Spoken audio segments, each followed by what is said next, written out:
जय गुरुदेव। एक बार स्वामी जी महाराज ने सत्संग सुनाते हुए कहा, पूरा विश्व इस जय गुरुदेव झंडे के नीचे आने के लिए विवश हो जाएगा। परिवर्तन होगा, अवश्य होगा, निसंदेह होगा। ऐसा परिवर्तन होगा जो किसी के दिल दिमाग में नहीं है। इसे कोई माई का लाल रोक नहीं सकता।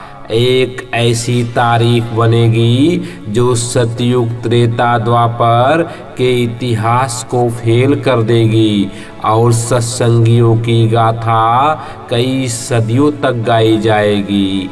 देश में त्यागी, तपस्वी, ईमानदार और चरित्रवान देशभक्तों की जरूरत है। रूहानी माया के खेल को कोई समझ नहीं सकता, इसलिए इस दुनिया में तुम उतना ही काम करो जितना जरूरी है।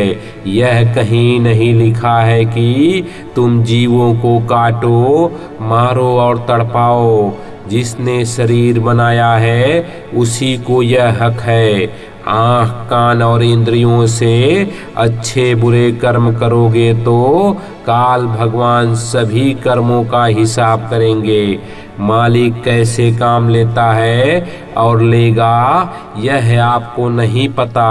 याद रखिए, महात्माओं की बातों में राज होता है। मनुष्य शरीर में दोनों आँखों के पीछे बैठी हुई जीवात्मा में ब्रह्मा से 16 गुना ज़्यादा प्रकाश है। मैं एक आवाज़ लगाने आया। अगर आप इस आवाज़ को सुन लेंगे, इस आवाज़ को समझ लेंगे, तो मैं आपको विश्वास दिलाता हूँ कि दुनिया का दुख, दुनिया का दर्द, दुनिया के फोड़े, दुनिया का लड़ना, समाजों का टकराना खत्म हो जाएगा। मुझे अपने काम का विश्वास है, मुझे अपने कर्तव्य का विश्वास है, मुझे अपनी शक्ति का विश्वास है। उसमें जरा की चित्त मात फर्क नहीं है। दुनिया के तमाम जख्मों को एक जगह लाकर मलहम पट्टी करना और ठीक करके गले से गले मिला देना महान पवित्र आत्माओं का काम है। मैं आपको सुनाऊंगा। मैं आपको कुछ देना चाहता हूँ, कुछ समझाना चाहता हूँ, आँखों के सामने कुछ दिखलाना चाहता हूँ। इस कलयुग में दिव्य दृष्टि खुल सकती है। दुनिया हंस ले, दुनिया कुछ कह ले, कुछ समझ ले, इसका मुझे कोई गम नहीं, कोई पश्चाताप नहीं है। शिव नेत्र आज भी है स्त्री पुरुषों के पास और वह खुल सकता है। सतगुरु मिल जाएं तो सब कुछ संभव है। कुछ सत्संगियों की आदत पूर्व स्वभाव अनुसार तथा संग दोष के अनुसार पड़ जाती है। जब तक एक दूसरे की बुराई ना कर लें या खींचातानी की बातें ना कर लें या कुछ कह न लें, तब तक उनको खाना हराम अथवा पचना महान दुस्तर है। ऐसा उनका विचार रहता है। भजन के वास्ते जब भी कहा जाता है तभी एक ना एक काम निकाल लेते हैं और बहाना करके भजन को अथवा गुरु की विशेष दया को ठुकराना चाहते हैं और कह देते हैं कि गृहस्थी में बहुत प्रकार की उलझन आ गई थी, इस वजह से मैं वक्त पर पहुंच नहीं सका।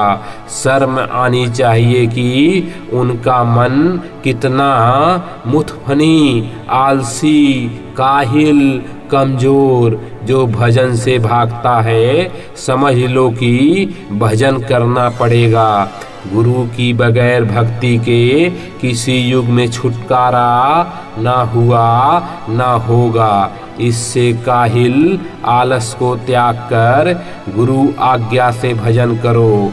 जिससे सूरत नाम के साथ जुड़ जाए। जितना अधिकार तुम्हें मिला है उतना अधिकार ईश्वर को भी प्राप्त नहीं है। तुम अपनी आत्मा को जगा करके ईश्वर ब्रह्मा पार ब्रह्मा का दर्शन दीदार करते हुए अपने देश सत्यलोक को जा सकते हो, लेकिन ईश्वर वहां नहीं जा सकते।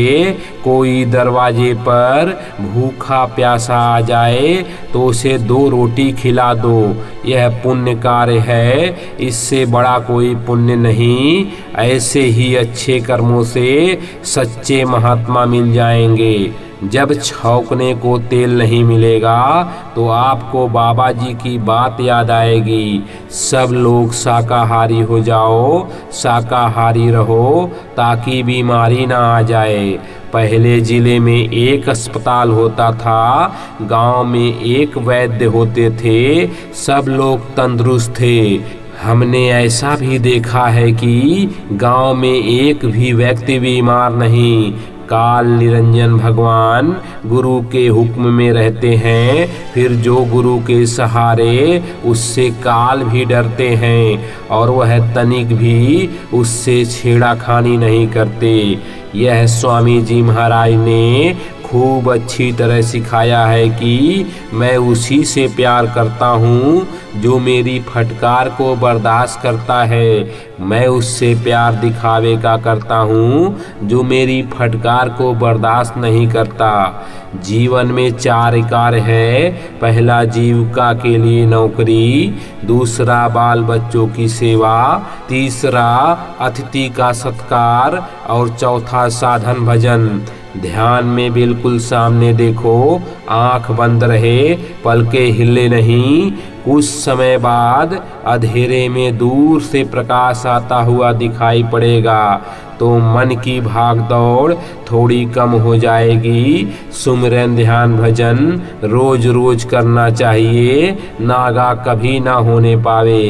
एक दिन भी नागा हो गया तो मन मोटा हो जाएगा। सत्संग के वचनों को बराबर याद करते रहना चाहिए। सब प्रेमियों को जिनको नामदान मिल गया है हमेशा यह सोचते रहना चाहिए कि यह देश परदेश है और यहाँ जितने भी काम करते हैं उसमें से कोई अपना नहीं है। यहाँ पराया देश, पराया शरीर और पराया काम है। अपना काम क्या है? अंतर घाट पर बैठकर शब्द को सुना जाए और आँख से देखा जाए। साधन में लगे रहो, समय बराबर दो और दया के लिए जल्दी मत करो। हजम करना सीखो, गुरु पर पूरा विश्वास प्रीत और प्रतीत रखो। सच्चा रास्ता है, जीवों के बड़े भाग्य हैं जो कि मालिक अपनी दया का द्वार मानव मात्र के लिए खोल दिया है। यहाँ पर जितने भी लोग हैं वे अपने बनकर तुम्हें ठग रहे हैं। इन ठगों से तुम ठग लिए गए। अनमोल सांसों की पूंजी तुम्हारी लूटी जा रही है। संकट के समय में भजन करना, फिर दुनिया के और काम, जय गुरुदेव नाम लेते रहना, यह प्रभु का नाम है। आप सोच और विचार करें। मैं आपको भौतिकवाद भी बताऊंगा और परावाद भी बताऊंगा।